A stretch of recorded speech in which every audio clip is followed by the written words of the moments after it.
Hello everyone, it's PaleoBOSS Lady again with another installment of empowerment videos featuring some things in my bag of tricks to hopefully inspire you to live your best life while questioning the status quo. So it's interesting because one of the joys of my PaleoBOSS Lady life is that people reach out to me. And that happens quite often, and it's actually happening with increased frequency, which totally excites me.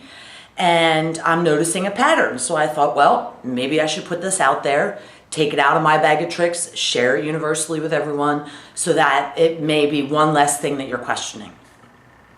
A lot of people have recognized they want to use food as medicine, and they're not really sure how to begin.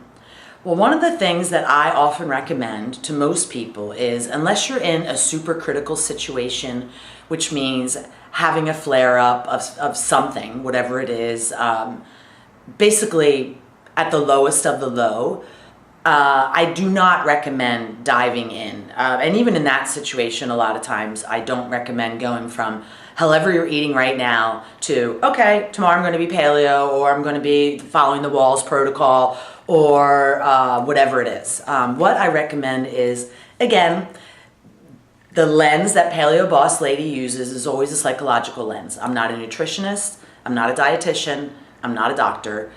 I have a master's in psychology, and what I focus on is this. What is my inside saying to me? Who am I? What am I? And what is my relationship with food? So the first and only conversation typically that I have with anyone that reaches out to me is, let's talk about that. Like, I don't know about you, but when someone would ask me those random plague questions where it's like, okay, if you were on a desert island and could only have one food, what would it be? My daughter would always say pasta. PaleoBOSS Lady said shortbread chocolate chip cookies, of course.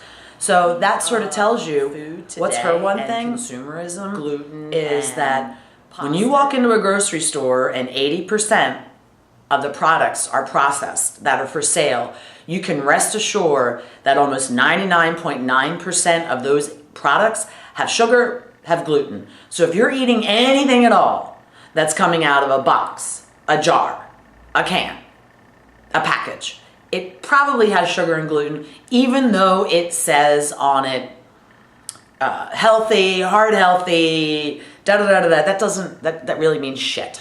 I mean, I really believe seals meant something. They don't mean anything. And also, you know, ingredients journey, a vegan journey, a food as medicine journey, a Walls protocol journey comes back to you. The conversation that you need to have with yourself about what is your relationship with food. Is it an emotional relationship? For most of us it is. And if so, what triggers the emotion that draws us to food? And when we're drawn to food, what foods are we drawn to and why? Because that conversation has to be reprogrammed for this lifestyle to be successful. People that typically try and go from their unconscious relationship with food lifestyle to a new lifestyle, it's based around restriction, and that sets us up for failure. Because anytime we feel restricted, it's not usually the positive message that we need to success, to get to a successful situation. So what I recommend is, before you jump on, you know, I'm giving up this, I'm giving up that, take baby steps. And the first step really doesn't have anything to do with food.